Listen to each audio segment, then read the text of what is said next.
I never thought that learning English would change everything in my life. I was just an ordinary guy from a small town.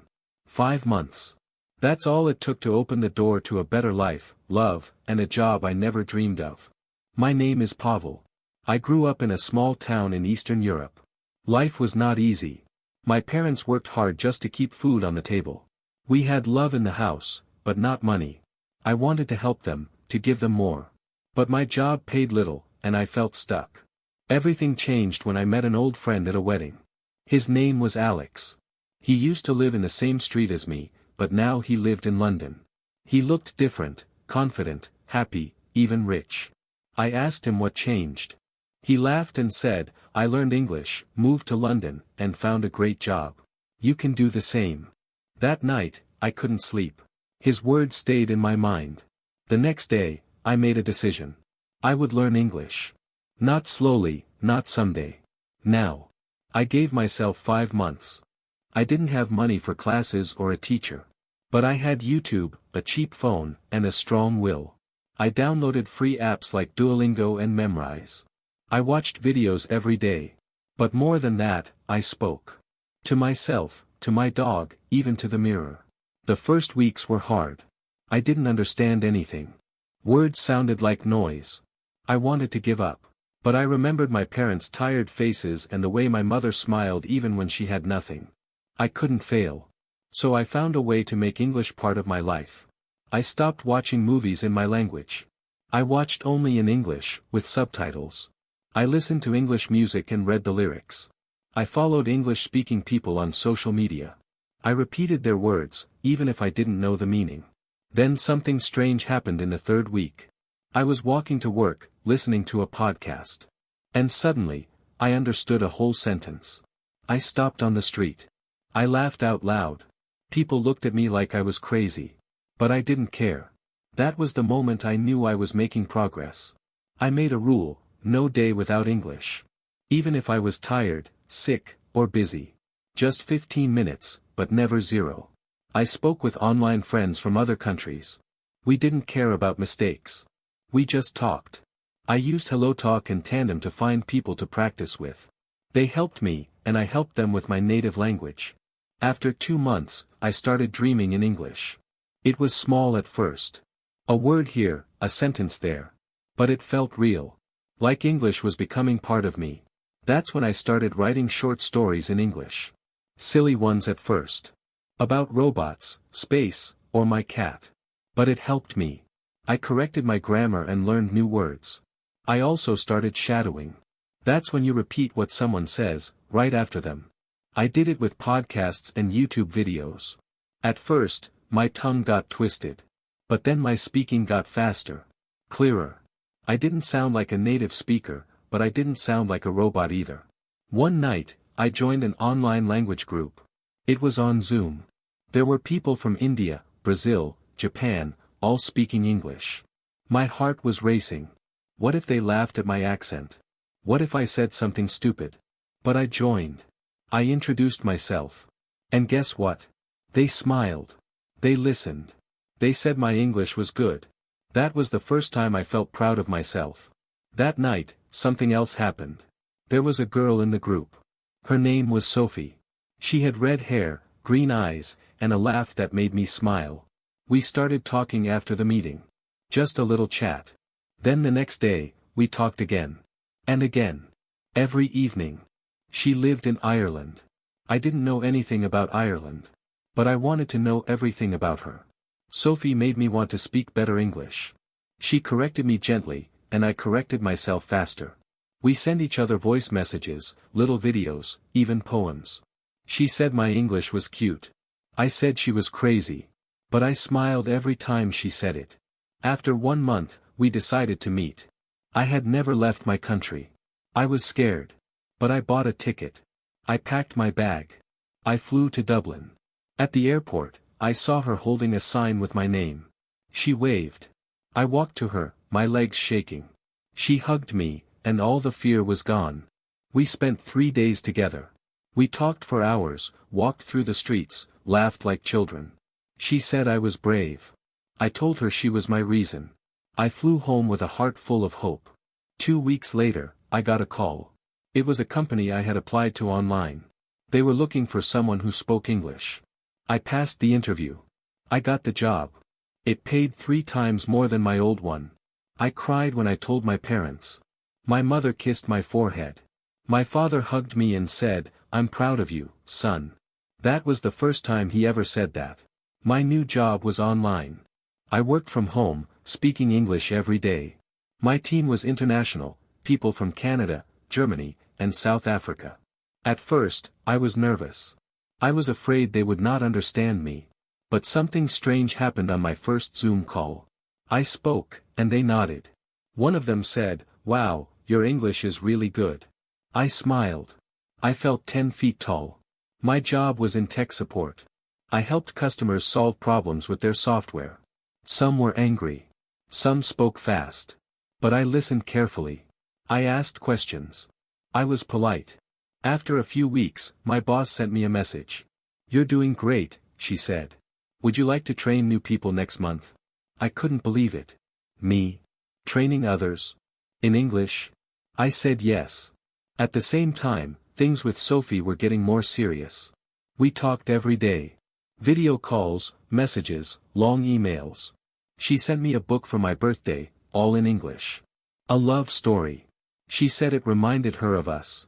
I read it slowly, with a dictionary in one hand. But I read it. And I understood it.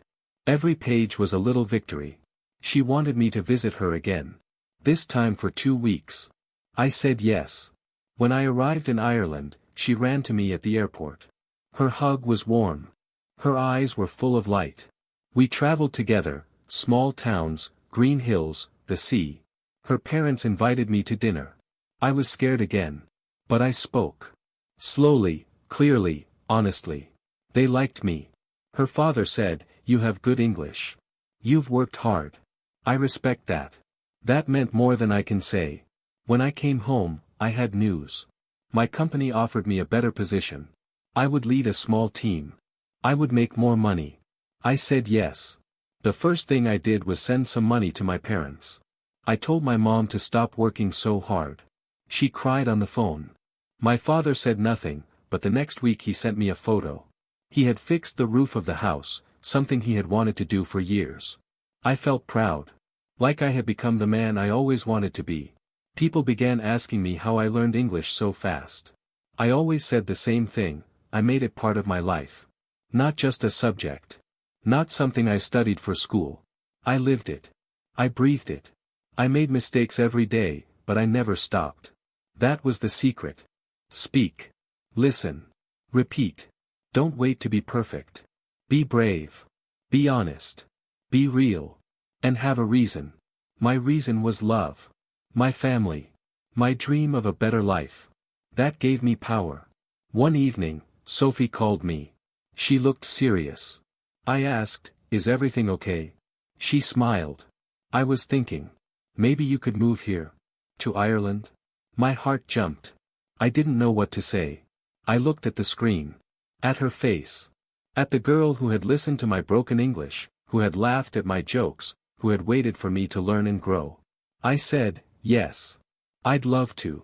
That night, I looked at my old notebook, the one where I wrote my first English words. I saw my first sentence: "My name is Pavel. I want to speak English." I smiled. I wanted to tell that boy, the one who wrote those words, "You did it.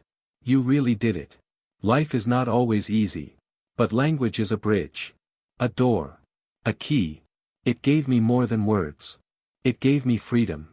And now, every day, I try to help others too. I talk to beginners. I tell them, don't worry about mistakes. Keep going. Every word you learn is one step closer to a new world. 5 months changed my life. But it started with one small choice. I said yes to English. And English said yes back. Life in Ireland started to feel natural. I didn't feel like a guest anymore. I felt like someone who belonged. Each morning, I walked to a little cafe near our apartment. The woman who worked there, Mary, always smiled and said, "Morning, love." Usual. I always ordered the same thing, black coffee and toast. But one day, she said something fast and funny. I didn't understand. I laughed anyway. She looked at me and said kindly, "You're getting better, sweetheart. I can see it in your eyes, you're not lost anymore." She was right. I wasn't lost. I still didn't understand everything, but I didn't feel small anymore. I had grown. At work, they gave me more responsibility. Not just training new people, but helping improve the English training program for non-native speakers. They said, "You've lived it. You know what learners need." That made me proud. My journey wasn't just mine now. I could make things easier for others too. One of my ideas was simple. I told my boss, new team members from other countries should talk freely from day one. No grammar tests. No fear. Just conversation. She agreed. We started something new, English lunch rooms. Every Friday, anyone could join a call to speak about anything they wanted, in English. No rules. No pressure. Just people helping each other. That's where I met Amir, a new guy from Jordan. He reminded me of myself, quiet, serious, afraid to make mistakes. One day after the session, I messaged him, "Want to practice one-on-one?" He said yes. We met online twice a week. I gave him tips. He told me about his life. We became friends. One evening, he told me, "You helped me more than any book or app. Because you understand." I remembered how lonely I felt when I started, and I realized something: I was no longer the student. I was now the teacher. Outside of work, Sophie and I explored more of the country. We traveled to places I had only seen in pictures: Galway, Cork, the Giant's Causeway. Every trip helped me use English in real situations. Asking for directions, booking hotels, talking to strangers in pubs. Each small moment made me stronger. One time in Galway, we joined a local trivia night in a pub. Sophie said, "Let's try it, just for fun." I was nervous. Trivia meant fast questions and clever jokes. But we played. And guess what? I answered two of the hardest questions, one about American movies and one about space. The host said, "Wow. You two are a great team." I felt like a real part of that room. Later that night, as we walked by the sea, I told Sophie, there was a time I couldn't even say, "How are you?" without fear. Now I'm winning pub quizzes. She smiled and squeezed my hand. You didn't just learn a language. You built a new life. Something else was growing in me. A quiet idea. I wanted to write a book, not a big one, not perfect, but something honest. A book about how I learned English. Not with charts or rules. Just my story. With real moments, real feelings. I started writing on weekends. One page. Then another. I wrote about fear, about love, about mistakes and small wins. I didn't try to sound clever. I just told the truth. I called it 5 Months to Freedom. I self-published it online. I thought maybe 10 people would read it. But soon I got messages. From India. From Brazil. From Ukraine. People said, "Your story gave me hope." One woman from Vietnam wrote, "I almost quit learning English, but then I found your book.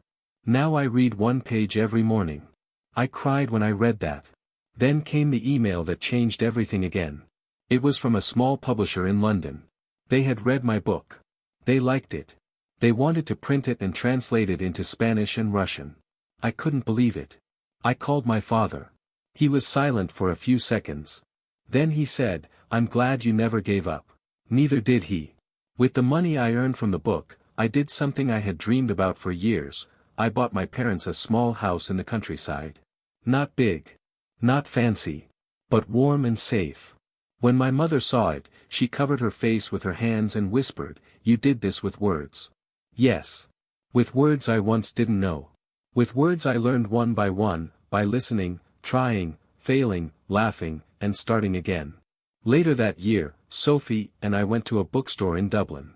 There, on the shelf, was my book. My name on the cover. I stood in front of it for a long time. I didn't touch it. I just looked. I felt something deep inside, peace. Not joy. Not pride. Just quiet peace. We walked outside. The street was busy, people talking, laughing, living. I understood every voice. Not just the words, but the rhythm, the music of the language. I had become part of this world. Not as a visitor. As someone who belonged. That night, I looked at Sophie and said, what if we start our own school? Not a boring one. A school where people learn with stories, with real conversation, with music and life. She said, let's do it. We are working on it now. Slowly, with care. I know it will take time. But I'm not afraid of time anymore. 5 months changed my life. But the truth is, those 5 months never really ended. I'm still learning. Still growing. Still speaking. And still thankful, every single day.